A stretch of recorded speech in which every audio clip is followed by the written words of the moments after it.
símbolo, únicamente que el que voy a poner va a ser de tantalio. Entonces vamos a poner este y lo voy a poner específicamente en la entrada de alimentación. Es que aquí no se cambió.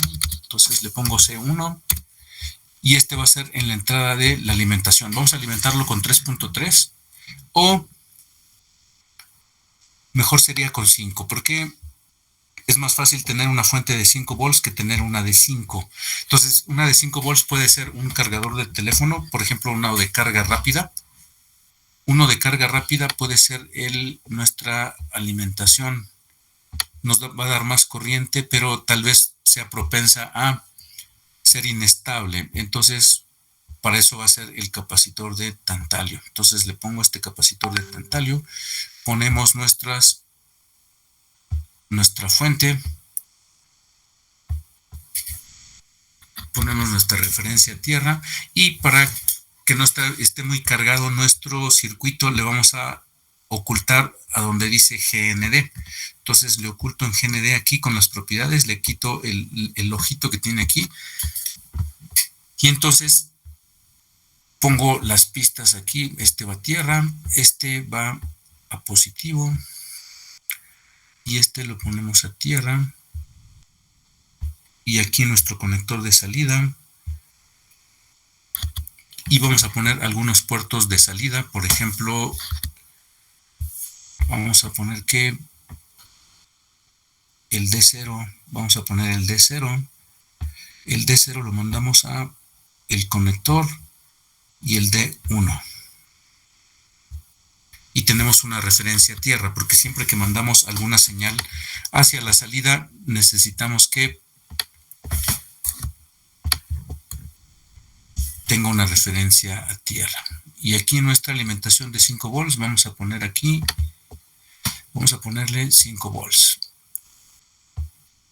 5 volts. Entonces, un capacitor va a ser para estabilizar nuestra fuente, nuestro voltaje que le llega a nuestra tarjeta. Y vamos a poner otro capacitor para estabilizar la fuente en el conector de entrada. Y en este caso sería un capacitor como mínimo de 100 microfaradios. Aquí está, uno de 100 microfaradios, nada más que este es de montaje superficial. Aquí está la diferencia de uno de through hole y uno de montaje superficial. Es que en el de montaje superficial no voy a tener agujeros para soldar mi componente, sino que físicamente lo conecto directamente. Este también es de montaje superficial. 470, 100, aquí está uno de 100. Este es electrolítico de 100 microfaradios. Entonces vamos a poner ponemos este capacitor y este capacitor lo vamos a poner aquí en el conector de entrada. ¿Alguien se quiere conectar? Vamos a ver.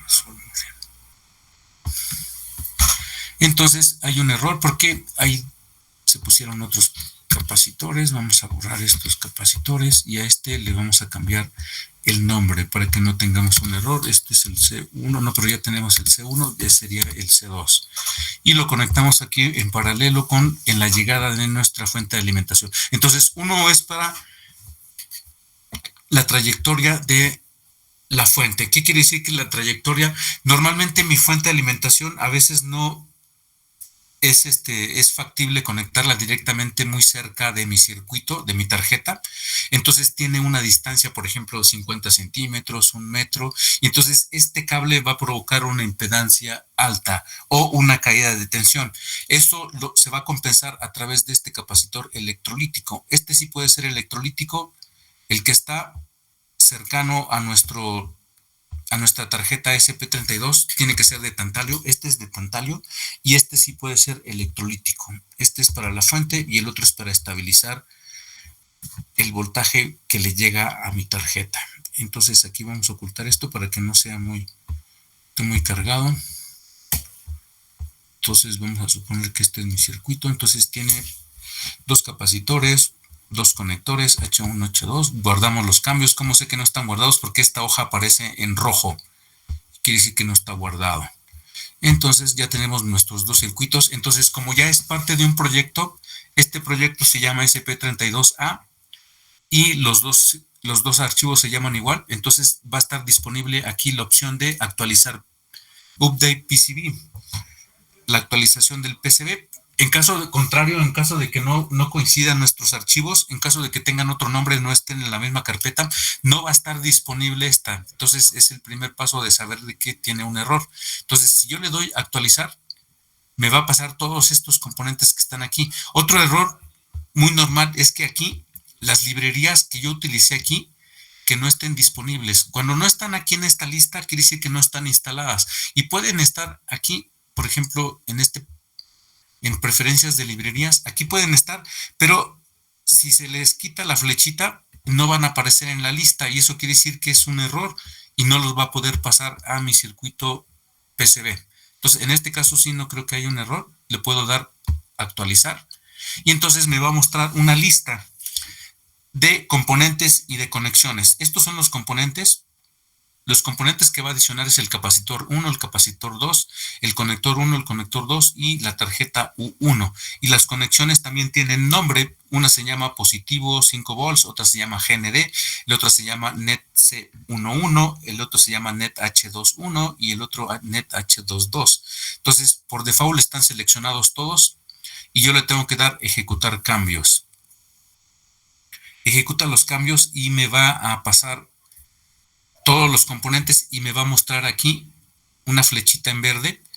Debo de asegurar que esta flechita esté en verde porque en caso contrario, si hay un error, me va a poner una cruz en rojo y eso es error que yo tengo que arreglar en el esquemático. En este caso no hay error, entonces todos los componentes me los pasó.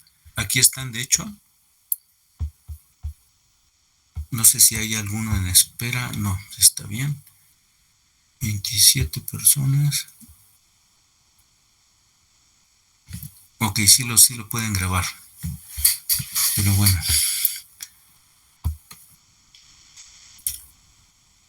En algún otro, en otro curso, en alguna otra materia, ya había dado esta clase y algunos alumnos la habían puesto en YouTube. Déjenme buscar, es que no lo encontré la vez pasada que lo estuve buscando, pero subieron como 3, 4 videos de todo el proceso de hacer un proyecto en el Altium. Ya estaba completo, de hecho eran como 4 horas y media de esos videos y estaban, de hecho, hasta la parte de crear componentes en las librerías. Déjenme buscar bien esos links para que se los pase y a ver si todavía están disponibles, pero está hasta la parte de hacer componentes. Entonces, supongamos que ya tenemos aquí nuestra tarjeta, me va a delimitar en el área rosa, me delimita el área de mi tarjeta. De hecho, yo lo puedo cambiar todavía aquí. Si no me parece ese tamaño, yo lo puedo hacer más grande o si lo quiero hacer más, más rectangular, más cuadrado. En este caso yo necesito un poquito más de espacio porque yo necesito hacer un blindaje o la protección para que mi tarjeta sea, tenga protección contra los ruidos. Entonces, los conectores siempre van hacia la orilla. Vamos a ponerlo hacia la orilla de mi tarjeta. En caso de que esté muy cercano o esté encimado con otro componente, se va a poner en verde, como en este caso. Se pone en verde. Yo tengo la opción de alejarlo.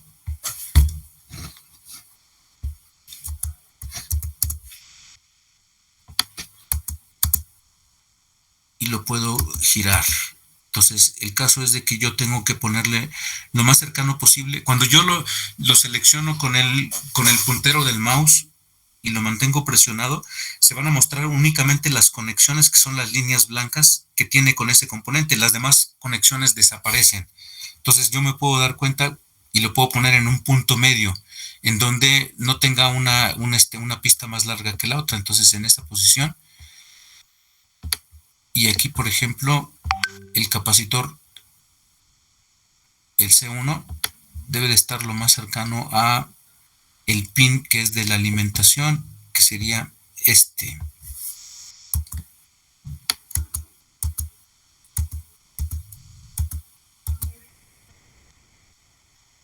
Es muy importante que el capacitor que va a ser el capacitor de tantalio esté lo más cercano del pin de alimentación, que va a ser en este caso ese pin. Y aquí vamos a poner nuestro conector de alimentación. Cuando ya usemos nuestra tarjeta ESP32 en un circuito impreso que nosotros diseñemos, ya no vamos a utilizar la alimentación que viene por el USB. Esto sería poco profesional utilizar Vamos a utilizar el pin de alimentación, ya sea de 3.3, cuando tengamos un voltaje regulado 3.3, o la entrada de 5 volts, que a final de cuentas utiliza el regulador interno de la tarjeta para bajarlo a 3.3. En este otro caso, aquí vamos a poner este capacitor y vamos a suponer que nuestra tarjeta, esta tarjeta SP, vamos a centrarla un poquito. Y otra cosa muy importante es que yo debo de asegurar que mi tarjeta tiene forma de sujetarla de forma mecánica, ya sea en un chasis, en una superficie, pero vamos a suponer que yo necesito fijarla en 4 lados. Entonces hay 2 opciones: fijarla a través de vías. Los dos me van a poner una dona con dos circunferencias. Una es diámetro exterior y diámetro interior, y la parte intermedia va a ser de cobre. Entonces puedo ponerlo como una vía cuando yo tenga más de una capa. En este caso yo únicamente voy a utilizar una capa, un layer. Entonces lo voy a hacer a través de un pad, porque únicamente me dibuja en una cara. En el caso de que utilice una vía es porque voy a traspasar varias capas, varios layers. No tiene caso poner vías en este caso, entonces vamos a poner un pad. Entonces ponemos un pad, le cambiamos las propiedades y vamos a hacerlo del tamaño, nada más que me puso 3.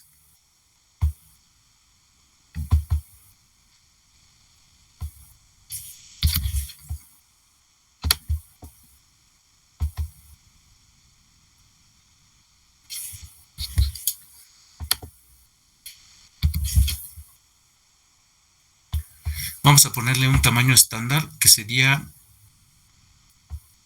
el agujero con un tamaño, por ejemplo, de 1/8 o 1/4 de pulgada. En este caso tiene un diámetro exterior de 30 milésimas. Entonces, para que sea de 1/8 tiene que ser de 125 milésimas el diámetro interior, y el exterior vamos a ponerle de 250, tiene que ser mayor. Me lo ponen 2 ejes, entonces vamos a ponerle igual para que sea redondo. Ahí está. Entonces lo voy a copiar. Vamos a copiarlo así como se hace en todos los programas de Windows. Copiar y pegar.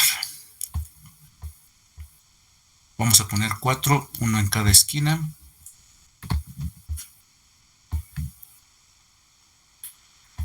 Hay que asegurar de que estén de forma simétrica.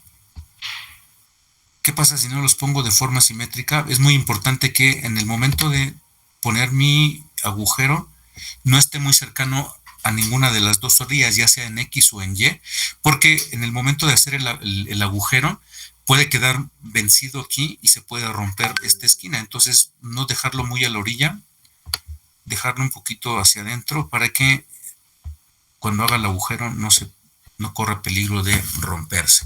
Estos pads o formas de sujeción que estoy poniendo, vamos a conectarlos directamente con nuestra malla de protección. Entonces vamos a ponerle aquí donde dice net, vamos a decirle que se conecte con el GND. Ahí está.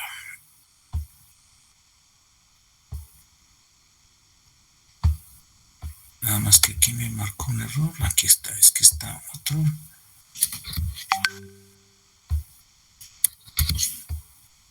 Ahí está. Entonces los cuatro agujeros los conectamos a GND, guardamos los cambios y ahora siguiente paso es fijar las reglas.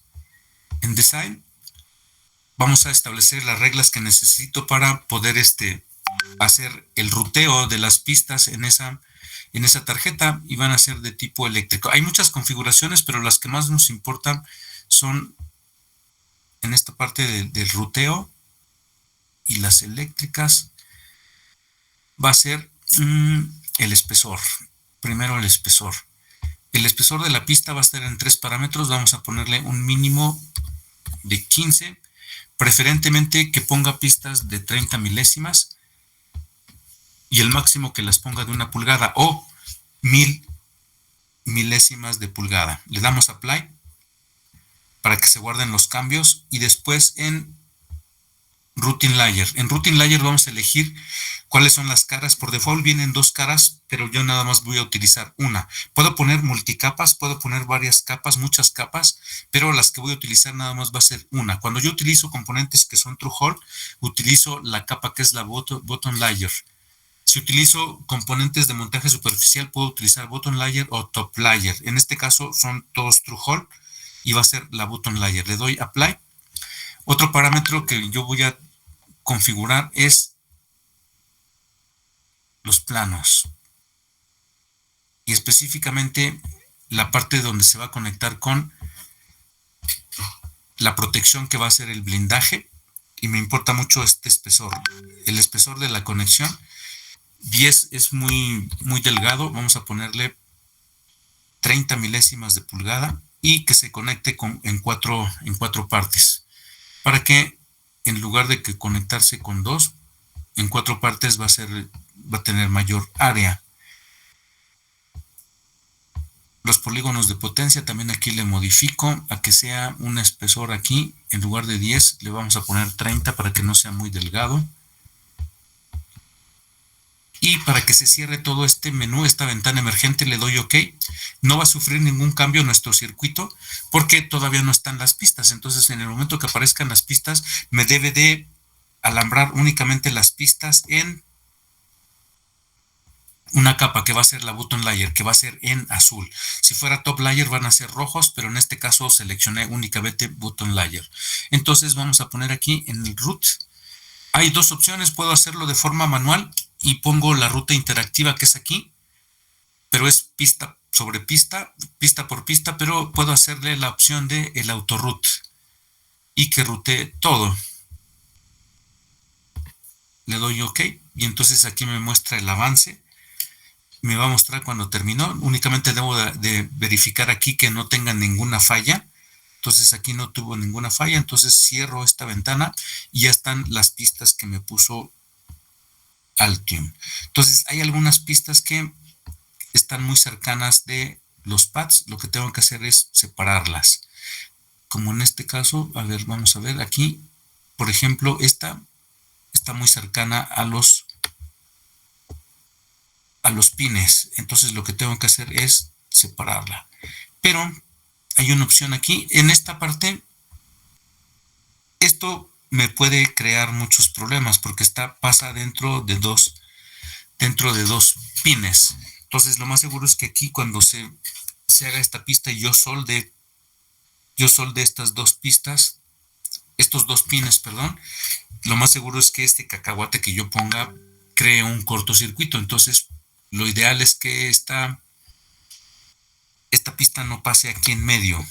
Esta pista la tengo que pasar por otro lado para que no me cree problemas. Pero vamos a suponer que esta está bien. En este caso, para ver la parte de la malla, vamos a suponer que está bien. Únicamente vamos a separar un poquito para que no nos lleve más tiempo. Vamos a separarlas. Tengo mucho espacio como para que estén muy cercanas las pistas entre sí. Entonces aquí en este conector está muy cerca, vamos a separarla. Entonces únicamente con el mouse es arrastrarla para separarla de los otros pines del conector y que no me cree problemas al momento de soldar esos pines. Ahí está. Esto está también.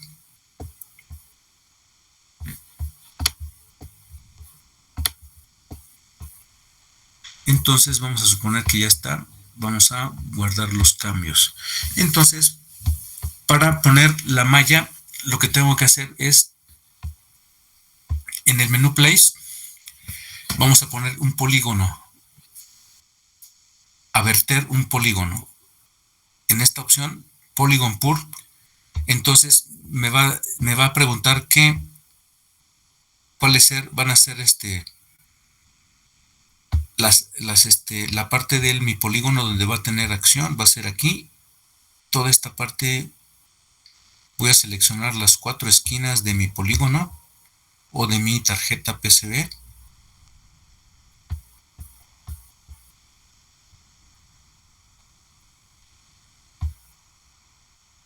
Y le doy Enter o Escape.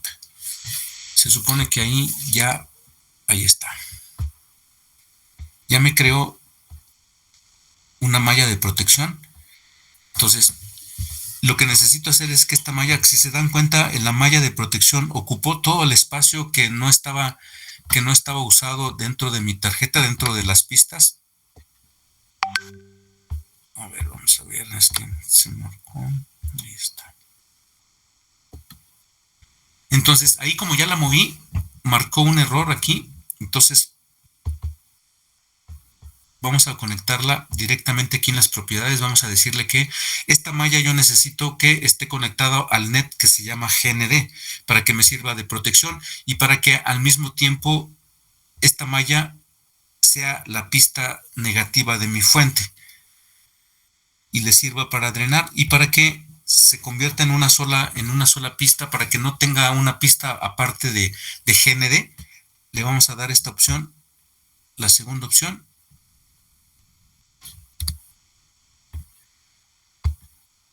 Y vamos a decirle que lo regenere otra vez. Ahí está. Entonces ahora la malla ya se conectó con tierra y es una sola pista. ¿Cómo sé que es una sola pista? Porque aquí este conector, este pin estaba conectado a tierra y ahora está conectado directamente con la malla. El pin de la alimentación, que es el conector de la alimentación es se movió todo. A ver, este pin que era la alimentación, positivo 5 volts y tierra o negativo, ahora se fundió con la malla y ahora está directamente aquí, igual que el capacitor. Entonces ya representa una sola malla y ahí tengo mi tarjeta completa. ¿Qué es lo que hace falta? Ponerle un nombre. Por ejemplo, vamos a llamarle, no necesariamente va a ser todo el nombre completo, la tarjeta no necesariamente puede tener el nombre completo, pero sí un nombre que me haga referencia a lo que hace esta tarjeta. Vamos a ponerle aquí con place en string, una cadena de caracteres y vamos a darle 2 clics y aquí donde dice texto vamos a ponerle como por ejemplo el ESP32, le vamos a poner guión, le vamos a llamar proyecto 1 y algo muy importante es que todas las leyendas que yo ponga, de hecho todos los componentes están a espejo.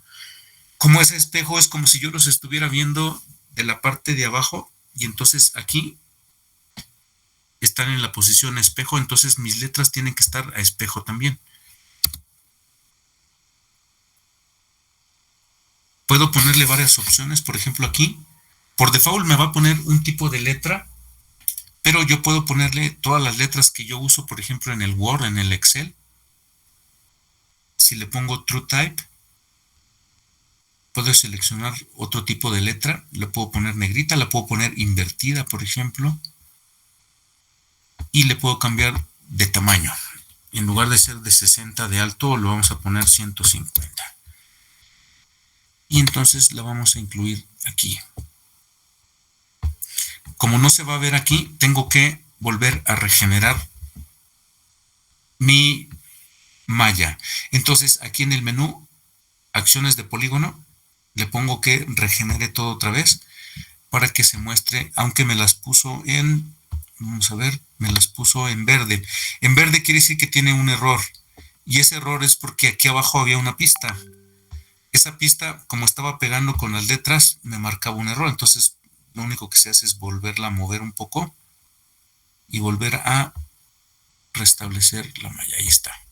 Entonces mi tarjeta se llama ESP32-Project Pro 1. Guardo los cambios y para que se vea escala 1 a 1, porque obviamente se va a acoplar al tamaño de la pantalla que yo tenga. Entonces, si yo lo mando a imprimir aquí, lo más seguro es que se va a ajustar al tamaño de la hoja que yo tenga disponible. Entonces, lo que tengo que hacer es ponerle escala 1 a 1. ¿Y dónde se lo pongo? En vista de impresión. Aquí, vista de impresión, nos va a mostrar la vista previa de cómo va a estar impreso nuestra tarjeta. Y como se dan cuenta, aquí obviamente está más grande. Entonces, con el botón derecho del mouse vamos a sacar este menú y vamos a configurar la página.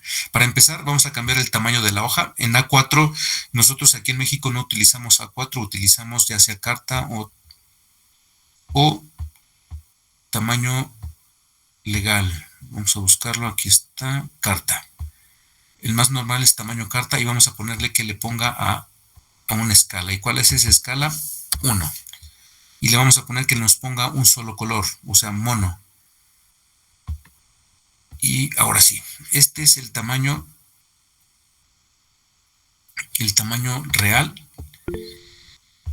Todavía nos falta hacerle algunas configuraciones porque tiene algunas capas que no deberían de estar y algunas que faltan. Por ejemplo, los agujeros no los está mostrando.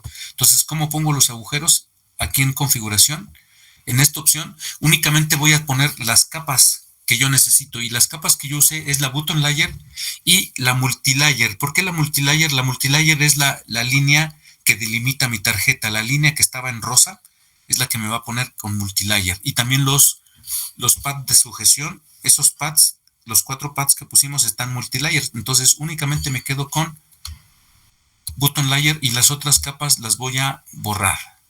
Delete.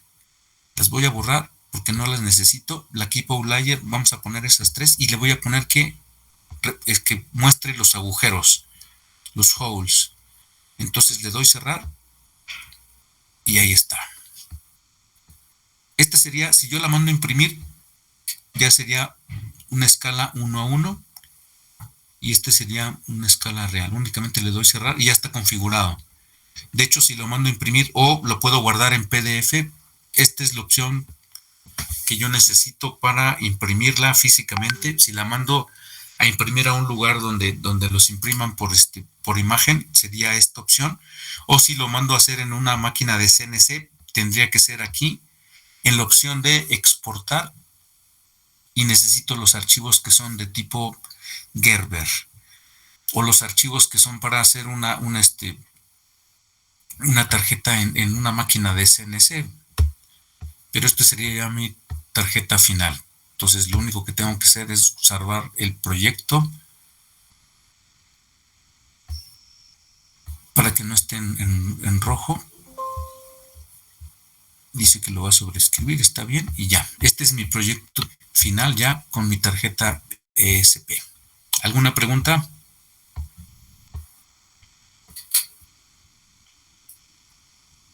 No, profe.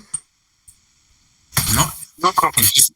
Entonces, como nuestras tarjetas van a ser simples, la parte más complicado pues, sería la programación. Entonces, en la parte del PCB, pues nada más lleva la tarjeta SP, algunos conectores, algunos capacitores. Tal vez cuando utilicemos cargas ya de más voltaje y más corriente, pues pongamos un transistor, un puente H, un driver para motor, un conector más grande, algunas protecciones, un circuito para aislar la fuente de control de la fuente de potencia, un optocoplador, por ejemplo. Serían componentes, no muchos componentes, pero básicamente tendría 4 o 5 componentes externos, nada más. Entonces, ¿cuál es el que haríamos para la siguiente práctica? Sería hacer el diseño del PCB y alguno que otro práctica tendríamos que hacerlo de forma física. La ventaja es que no lleva muchos componentes, nuestras tarjetas serían algo parecido a esto, con pocos componentes. Entonces, ¿tenemos alguna práctica todavía pendiente que subir? No, ¿verdad? Ya subieron la última que fue del control de temperatura, no control de temperatura, sino medición de temperatura. Eso Sí, ya terminó. Entonces sería la próxima práctica sí tendría que ser un diseño. En su reporte de práctica tendrían que hacer un diseño PCB también. Entonces,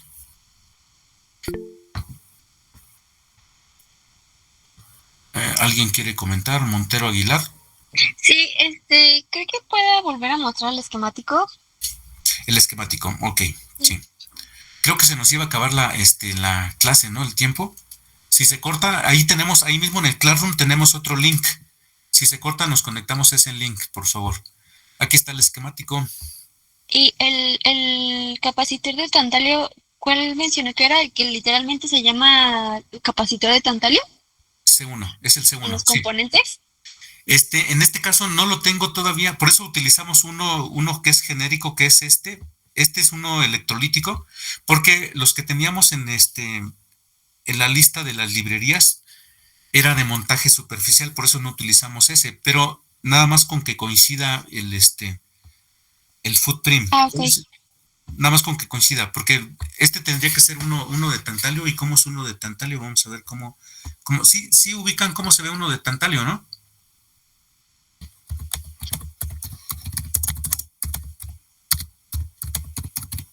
Vamos a ver cómo se ve. Aquí en imágenes, uno de tantalio. Trujol es como este. Este sería uno de tantalio. Uno que sería Trujol sería como este. A ver, no es que se está tardando en abrirlo. Este sería uno de tantalio. Esta es polarizado. Muestra en este caso el pin positivo. Obviamente tengo que respetar esta polaridad, porque si yo los pongo al revés, lo voy a dañar de forma permanente, pero físicamente así se vería uno de tantalio. La ventaja es que los pines son flexibles y yo puedo adaptarlo a cierto rango de distancia entre pines. Por eso utilicé uno electrolítico, en este caso este electrolítico. Entonces, este electrolítico, pues, es vamos a ver. Este electrolítico es este. Entonces yo puedo cerrar un poco o abrir un poco los pines de puedo utilizar el mismo símbolo, el mismo footprint, pero yo le puedo poner aquí en comentarios, por ejemplo en donde dice comentarios, ponerle que es uno de tantalio. Y esto se guarda. Cuando yo utilice ya el final de mi proyecto, va a aparecer una lista de componentes. Y en esta lista de componentes me van a venir las características de cada uno de los componentes que usé aquí en mi circuito esquemático. Entonces, en esa opción va a venir en los comentarios que este capacitor es uno de tantalio. Y pues el C2 sí es de electrolítico.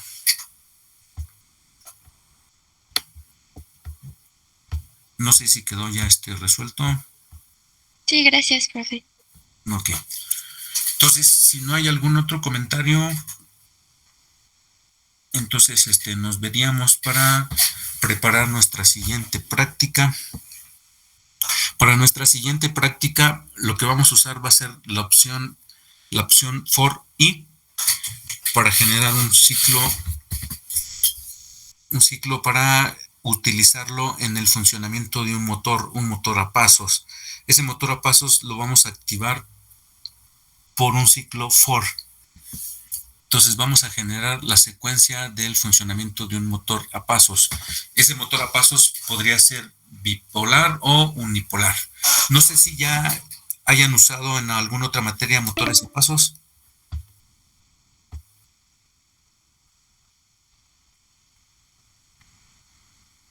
¿Han usado motores a pasos? sí, profe. Sí, ok.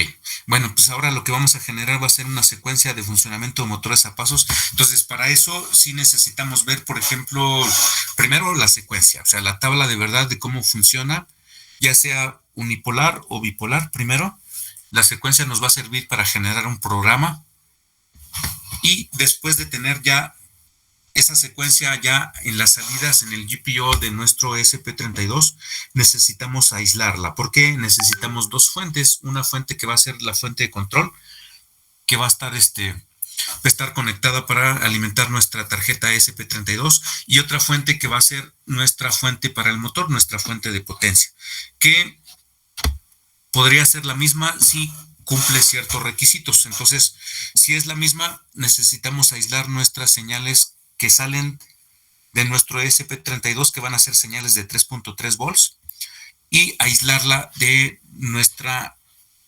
conexión con el motor. Entonces, para eso necesitamos un circuito que aísle nuestra señal, que va a ser un circuito con optocopladores.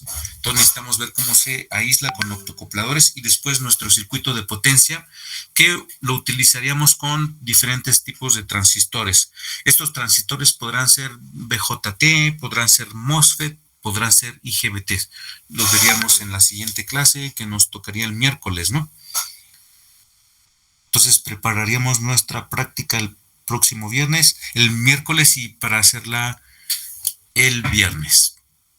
Entonces, si no hay alguna otra pregunta, entonces nos veríamos el miércoles. Profe, ¿el miércoles sería presencial o en línea también? No, presencial. Sí, eso tenemos que verlo presencial para ver qué componentes utilizaríamos externos para hacer nuestro circuito para alimentar nuestro motor. Sería presencial ahí en la escuela. Entonces, si no hay ninguna otra pregunta, entonces nos veríamos el miércoles. Entonces, nada más Cruz Garrido, si se queda al final, por favor. Y los demás, pues ya se pueden retirar. Nos vemos el miércoles. Hasta luego. Hasta luego. Hasta luego, profe.